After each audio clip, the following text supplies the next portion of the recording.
എല്ലാവർക്കും സുഖമാണെന്ന് വിശ്വസിക്കുന്നു. SIR-മായി ബന്ധപ്പെട്ട് വളരെ പ്രധാനപ്പെട്ട ചില അറിയിപ്പുകൾ വന്നിട്ടുണ്ട്. ശ്രദ്ധിക്കേണ്ട വളരെ പ്രധാനപ്പെട്ട കാര്യങ്ങളാണ്. അപ്പോൾ ഇന്ന് സുപ്രീം കോടതി കേസ് പരിഗണിച്ചിരുന്നു. കേരളത്തിൽ SIR തുടരും, അടിയന്തര സ്റ്റേ ഇല്ല. ഡിസംബർ 2-ന് സുപ്രീം കോടതി കേസ് വീണ്ടും പരിഗണിക്കുന്നതാണ്. മറ്റൊരു പ്രധാനപ്പെട്ട കാര്യം, എല്ലാവരും ശ്രദ്ധിക്കേണ്ട കാര്യമാണ്, പരമാവധി ഷെയർ ചെയ്യേണ്ട കാര്യമാണ്. നമ്മുടെ എന്യൂമറേഷൻ ഫോം ഫില്ല് ചെയ്ത് BLOമാർക്ക് തിരിച്ചു നൽകിയത് അത് അവരുടെ കയ്യിലുള്ള മൊബൈൽ ആപ്പ് മുഖേന ഡിജിറ്റലൈസേഷൻ നടപടികൾ ചെയ്യുകയാണ്. ഈ സമയത്ത് എൻ്റെത് ചെയ്തോ എന്ന് ചോദിച്ച് പല ആളുകളും അവരെ വിളിക്കുന്നത് അവർക്ക് വലിയ പ്രയാസമാണ് ഉണ്ടാക്കിയിട്ടുള്ളത്. ഇത് ചെയ്യുന്ന സമയത്ത് ഒരു കോൾ വരുമ്പോൾ പിന്നീട് അത് ആദ്യം മുതൽ ചെയ്യേണ്ടി വരുന്നു. ആയിരക്കണക്കിന് എന്യൂമറേഷൻ ഫോമുകളാണ് ഇങ്ങനെ അവർക്ക് അപ്ഡേറ്റ് ചെയ്യേണ്ടത്. അതുകൊണ്ട് തന്നെ ദയവ് ചെയ്ത് ആരും 2-3 ദിവസത്തേക്ക് BLOമാരെ ഈ കാര്യം പറഞ്ഞ് വിളിക്കരുത് എന്നുള്ളതാണ് ഏറ്റവും പ്രധാനമായിട്ട് ഓർമ്മിപ്പിക്കാനുള്ളത്. കാരണം 4-ാം തീയതിക്ക് മുമ്പ് എല്ലാ രേഖകളും ഡിജിറ്റലൈസേഷൻ ചെയ്യേണ്ടത് അവരുടെ ബാധ്യതയാണ്. ഈ വിവരം പരമാവധി ആളുകളിലേക്കൊന്ന് ഷെയർ ചെയ്യുക. സംസ്ഥാനത്ത് എന്യൂമറേഷൻ ഫോം ലഭിക്കാത്തവരും ലഭിച്ച ഫോമുകൾ തിരിച്ചു നൽകാത്തവരുമായി നിരവധി പേരാണ് ഉള്ളത്. 1 ലക്ഷത്തോളം ആളുകളെ വോട്ടർ പട്ടികയിൽ നിന്നും ഒഴിവാക്കുമെന്ന് ഇതിനകം തന്നെ തെരഞ്ഞെടുപ്പ് കമ്മീഷൻ വ്യക്തമാക്കി കഴിഞ്ഞു. അങ്ങനെയുള്ള ആളുകൾ മരണപ്പെട്ടതായോ അല്ലെങ്കിൽ ഇരട്ട വോട്ടർമാരോ ആയിരിക്കാം എന്നാണ് തിരഞ്ഞെടുപ്പ് കമ്മീഷൻ വിശദീകരിക്കുന്നത്. കേരളത്തിലെ വോട്ടർ പട്ടിക പുനഃപരിശോധന സാങ്കേതിക കുരുക്കിൽപ്പെട്ട് പ്രതിസന്ധിയിലാണ്. ലക്ഷക്കണക്കിന് എന്യൂമറേഷൻ ഫോമുകളാണ് ഡിജിറ്റലൈസേഷൻ ചെയ്യാൻ കഴിയാതെ BLOമാരുടെ കയ്യിൽ കെട്ടിക്കിടക്കുന്നത്. 2002-ലെ SIR വോട്ടർ പട്ടികയിൽ ഉൾപ്പെട്ട ബന്ധുക്കൾ എന്ന കോളത്തിൽ സഹോദരങ്ങളെന്നോ ഭാര്യ, ഭർത്താവ്, പങ്കാളി എന്നോ രേഖപ്പെടുത്തിയിട്ടുള്ള ഫോമുകളാണ് കുരുക്കിൽപ്പെട്ടിരിക്കുന്നത്. ഈ ഫോമുകൾ ഡിജിറ്റൽ സംവിധാനത്തിലേക്ക് അപ്ലോഡ് ചെയ്യാൻ ഇപ്പോൾ ഓപ്ഷനില്ല.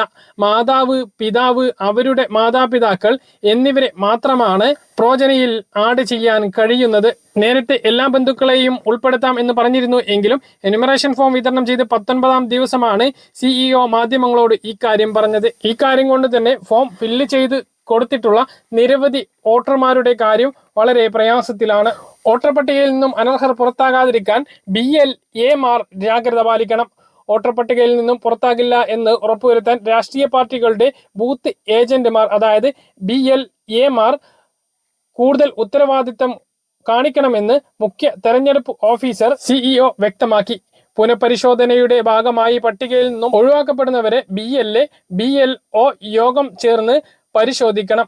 ഭാവിയിൽ ആക്ഷേപം ഉണ്ടാവാത്ത വിധം വിഷയം തീർപ്പാക്കണം എന്നാണ് CEOയുടെ നിർദ്ദേശം. സ്ഥിരമായി സ്ഥലം മാറിയവർ, മരിച്ചവർ, കണ്ടെത്താനാവാത്ത വോട്ടർമാർ, ഓൾറെഡി എൻറോൾഡ്, മറ്റുള്ളവർ എന്നീ വിഭാഗത്തിലെ വോട്ടർമാരെയാണ് നീക്കുന്നത്.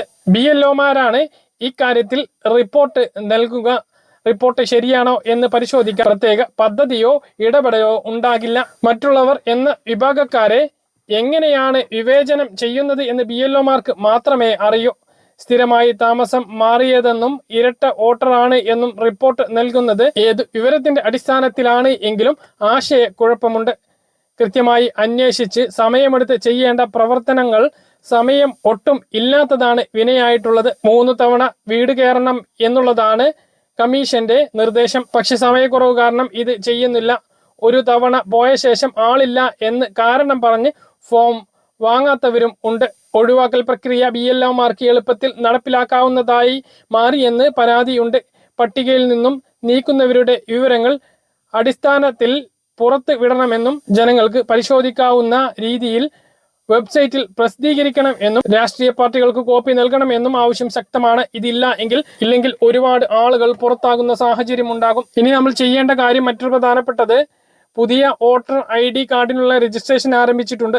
18 വയസ്സ് പൂർത്തിയായവർക്കും നിലവിൽ 2025-ലെ വോട്ടർ പട്ടികയിൽ പേര് ഇല്ലാത്തവർക്കും പ്രവാസി വോട്ടർമാർക്കും പട്ടികയിൽ പേര് ചേർക്കുന്നതിനും ഐഡന്റിറ്റി കാർഡ് ഉണ്ടാക്കുന്നതിനുമാണ് ഇപ്പോൾ അപേക്ഷ സമർപ്പിക്കാൻ കഴിയുക. പുതിയ അപേക്ഷയിൽ SIR ഡിക്ലറേഷൻ രേഖപ്പെടുത്തുന്നതിന് ഇനി പറയുന്ന രേഖകൾ കയ്യിൽ കരുതണം.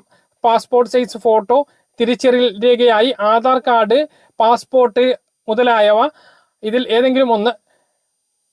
പിന്നെ വയസ്സ് തെളിയിക്കുന്നതിന് SSLC ബുക്ക് അല്ലെങ്കിൽ ജനന സർട്ടിഫിക്കറ്റ്, പാസ്പോർട്ട് അല്ലെങ്കിൽ പാൻ കാർഡ്. മേൽവിലാസം തെളിയിക്കുന്നതിന് റേഷൻ കാർഡ് അല്ലെങ്കിൽ ആധാർ കാർഡ്, ബാങ്ക് പാസ്ബുക്ക്, ഇവയിൽ ഏതെങ്കിലും ഒന്നിന്റെ കോപ്പി. അതുപോലെ വീട്ടിലെ മറ്റൊരാളുടെ ഐഡന്റിറ്റി കാർഡിന്റെ കോപ്പി. അപേക്ഷയിൽ ഡിക്ലറേഷൻ പൂരിപ്പിക്കുന്നതിനായി അച്ഛൻ, അമ്മ അല്ലെങ്കിൽ ഭർത്താവ്, ഭാര്യ 2025 വോട്ടർ ലിസ്റ്റിൽ പേരുള്ള ജീവിച്ചിരിക്കുന്ന ഒരു വോട്ടർ ID കാർഡിന്റെ വിവരങ്ങളാണ് വേണ്ടത്. അതിനാണ് കുടുംബത്തിലെ ഒരാളുടെ വോട്ടർ ID ഫോട്ടോസ്റ്റാറ്റ് കോപ്പിയെങ്കിലും കൊണ്ടുപോകാൻ പറയുന്നത്. കൂടാതെ നിങ്ങളുടെ കുടുംബത്തിലെ മാതാപിതാക്കൾ 2002 വോട്ടർ പട്ടികയിൽ ഉൾപ്പെട്ടിട്ടുണ്ട് എങ്കിൽ ആ വിവരം കൂടി അപേക്ഷയോടൊപ്പം നൽകേണ്ടതാണ്. അതായത് അതും കൂടി കൈപ്പറ്റാൻ വേണ്ടി കരുതുക. അപേക്ഷ നൽകുന്നതിനും കൂടുതൽ വിവരങ്ങൾക്കും അടുത്തുള്ള അക്ഷയ സെന്ററുമായിട്ടോ CSC കേന്ദ്രങ്ങളുമായിട്ടോ ബന്ധപ്പെടാവുന്നതാണ്. കൃത്യമായിട്ട് മനസ്സിലാണെന്ന് കരുതുന്നു. ഇതുപോലെ ഇൻഫർമേഷൻ ലഭിക്കാൻ ചാനൽ സബ്സ്ക്രൈബ് ചെയ്യുക, ബെൽ ഐക്കൺ എനേബിൾ ചെയ്ത് വെക്കുക.